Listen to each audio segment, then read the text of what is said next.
Los desafíos y las tareas que tiene la teología en América Latina hoy.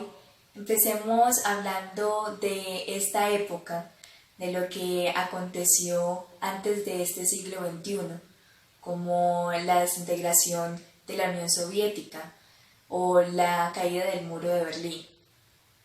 Pero si nos vamos un poco más a los desafíos, encontramos el desafío social, en el que vemos que las grandes, las medianas empresas y las microempresas están afectadas por esta nueva realidad de esta pandemia del COVID, en la cual tanto esta sociedad como la economía está girando en torno a esta nueva realidad, por la cual nos mantiene como en una estabilidad económica que en sí no pretende ser más ricos o más pobres, sino el poder sobrevivir ante esta pandemia. Y si nos vamos un poco al desafío cultural, vemos que en él se manifiesta también como esta nueva realidad de los medios de la comunicación, en donde las relaciones ya no son más fraternas, sino ahora es por los aparatos electrónicos, las redes sociales. Nos han envuelto en un mundo en que ya no hay como esa conexión. La comunicación ahora ya no es como antes, cuando ya teníamos un poco más el acercamiento, sino ahora nuestros sentimientos son expresados por emojis, son expresados por medio de textos. Cuando hablamos del desafío de la mística con los ojos abiertos, no es aquella que está encerrada en los claustros, sino aquella que trasciende, aquella que va más allá, aquella que está con las personas excluidas, con aquellas que están necesitadas. Cuando hablamos de la mística no es esa conexión íntimamente con Dios, si bien es esencial, pero también encontramos a Dios en las demás personas. Cuando hablamos del desafío de la teología pluralista, nos referimos más que todo al sentido de la religión, cuando Pablo empieza a predicar ese evangelio, a ese Cristo muerto y resucitado. Hablamos de las religiones también que son más trascendentales, que se comunican en una posición más contemplativa. O cuando hablamos del cristianismo en el sentido cuando nos arriesgamos por cumplir como aquellas tareas, y creo que esto es como lo más esencial que se le puede atribuir a la teología de hoy, que abarca todos estos desafíos y que quiere traer en sí como esa fe que sea el fundamento en el cual podamos encontrar a Dios. Cada uno de estos desafíos lo va a profundizar nuestros compañeros. Bueno, vamos a hablar en este momento de un ámbito llamado el desafío social, los pobres y las víctimas. Esto se da en todo el mundo, se da a diario en el ámbito social. Están las desigualdades, que es lo que afecta a las víctimas, tales como, por ejemplo, aquellos que son de estratos bajos, son las personas más vulnerables, ya que por el hecho de ser de estrato medio o bajo, hay una cierta menos cantidad de atención, tanto como en salud, en hospitales, hasta en oficinas. Se dice que también hasta el derecho de pronto de opinar. Se ven afectadas las personas de esta clase. También se da está una gran problemática que viene desde hace mucho tiempo atrás y a la cual muchas veces nosotros nos hacemos los de la vista gorda, y estoy hablando en este momento del tema de la migración. Es un problema realmente global. Viene desde la parte, digamos, entre Estados Unidos, donde mucha gente llega por desplazamiento, mucha migración, y se dice que por cada 100 personas que son deportados nuevamente a sus países de origen, llegan 400 más nuevos migrantes, los cuales están allí y son vulnerables porque no tienen una estabilidad. Desde Canadá y desde Estados Unidos, porque son cercanos a las fronteras, y eso se repite año por año. Cada año va aumentando el número de migración. También se da el ámbito entre el hombre y la naturaleza. Se dice que el hombre es capaz de transformar el equilibrio natural buscando su propia conveniencia. Es capaz de transformar lo natural a tal de hacer un experimento científico. Y esto afecta a muchas regiones, porque si en lo natural hay una destrucción, nos va a afectar a todos económicamente, porque se estaría dañando el medio ambiente, nos afectaría a todos porque ya no sería lo mismo, no se respira el mismo aire, no se tomaría la misma agua limpia, y así muchas cosas más que nos pueden afectar. Por tanto, las víctimas siempre seríamos nosotros, y el problema social no es solamente de unos. El problema social, económico, donde hay víctimas y pobres, somos todos. En el desafío cultural se nos muestra la globalización de beneficiar a la sociedad. Eso también lo han llevado a varios lugares de la Tierra, pero eso también conlleva problemas, tales como la globalización, que representa el fracaso en el trabajo, la desintegración social, la destrucción ambiental, entre otras. Eso es lo que lleva también a esa globalización. Y las causas principales puede ser interno, como las estructuras desfavorables, a un sistema político administrativo, un gobierno mal dirigido, o medidas económicas, sociales y políticas que llevan al fracaso de la globalización. La creencia de liberación del comercio choca por la política de inmigración extremadamente receptiva, que apenas se permite a trabajar a los pobres donde se les asigne, y tampoco es de obstruir que esto también conlleva a costos imaginables y daños muy duros a la ecología. La globalización también lleva al Internet, que es un medio que nos ayuda mucho en las nuevas tecnologías. También nos lleva a la transferencia de conocimientos económicos y nos da unas oportunidades de aprender muchas cosas que nos sirven a nuestro diario vivir.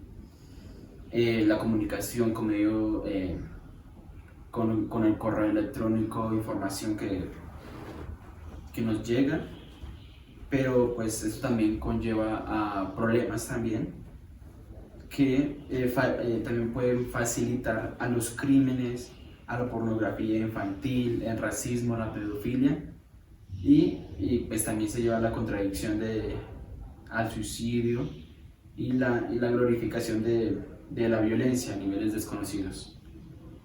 Y también lo que también, digamos, es un problema también, como ejemplo, digamos, una persona que está viendo televisión, leyendo un blog, atendiendo un Twitter, hace todo todas esas cosas y no le presta atención a una sola. Entonces ahí se limita la atención y se limita muchas cosas en ese sentido.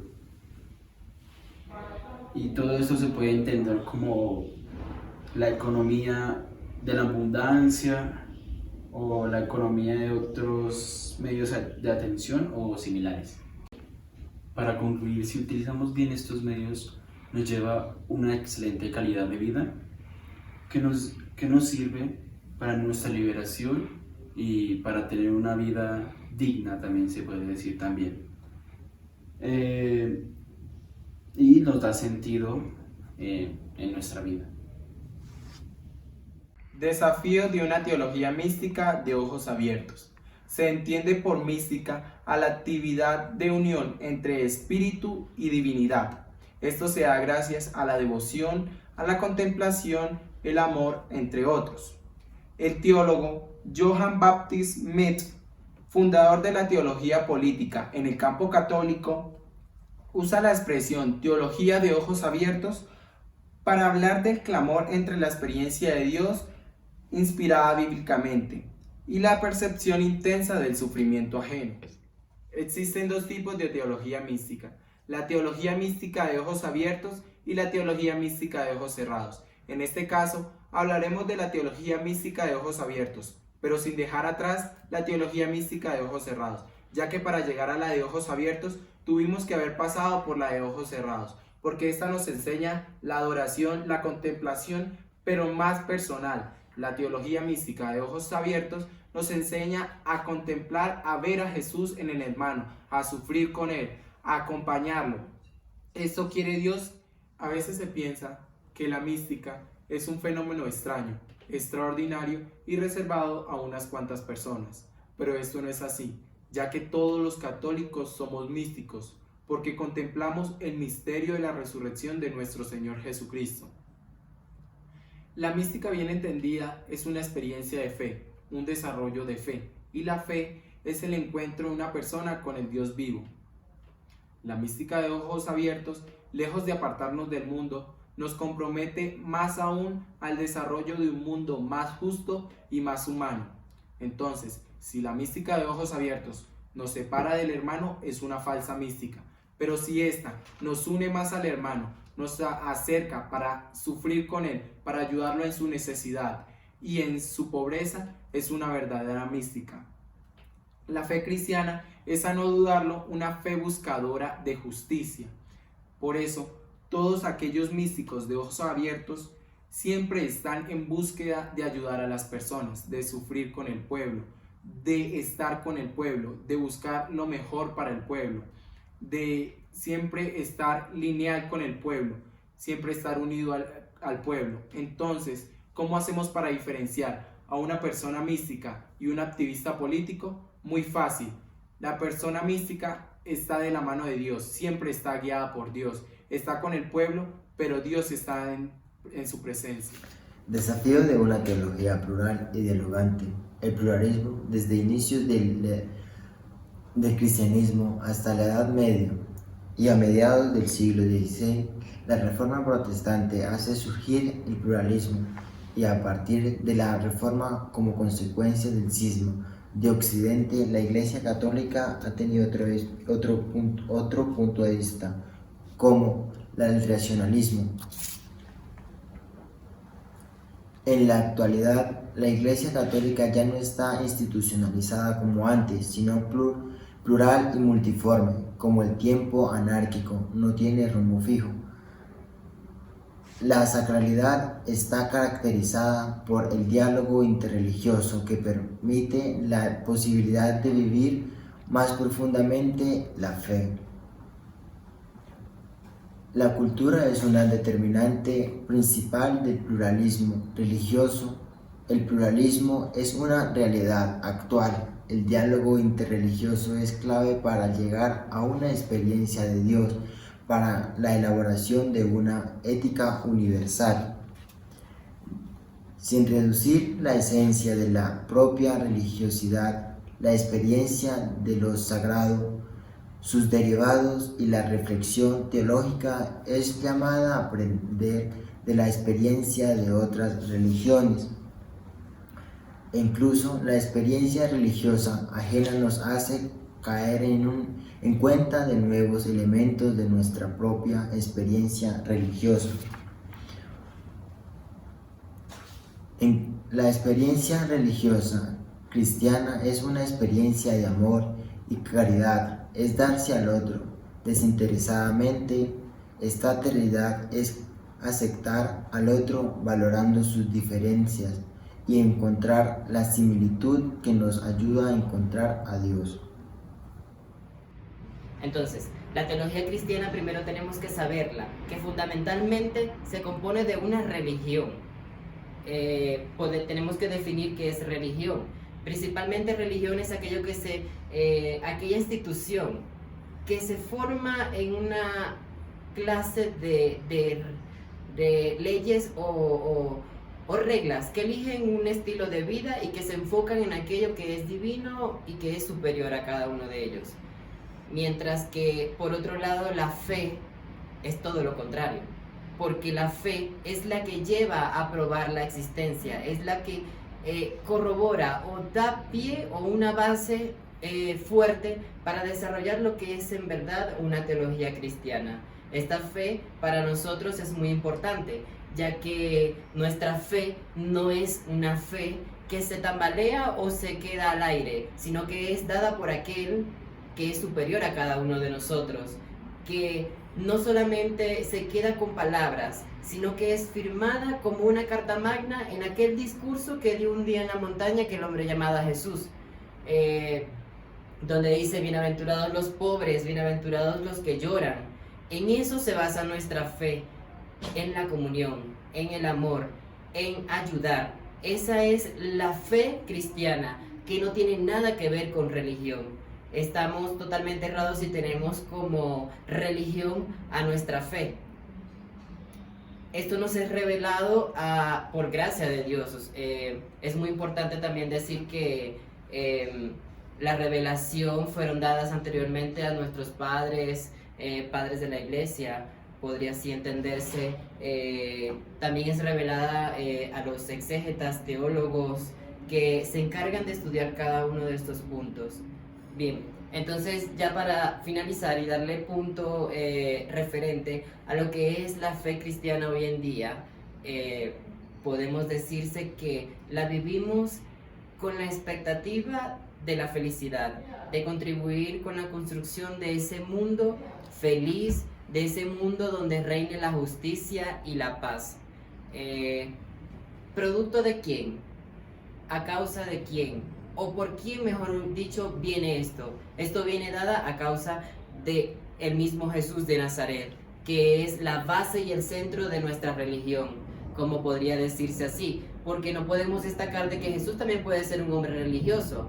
Era israelita, era judío y además de eso era piadoso. Entonces podemos decir que es un hombre religioso, pero no va más allá de eso, sino que se queda con lo que es en verdad la fe. Es actuar, es llevar a cabo los hechos que cada uno de nosotros tiene que hacer. Así, siguiendo los pasos de él, podemos continuar. Para ya finalizar este tema tan bello que es la teología cristiana, basada también en los anteriores puntos reconocidos, le damos gracias a cada uno de ustedes por su atención.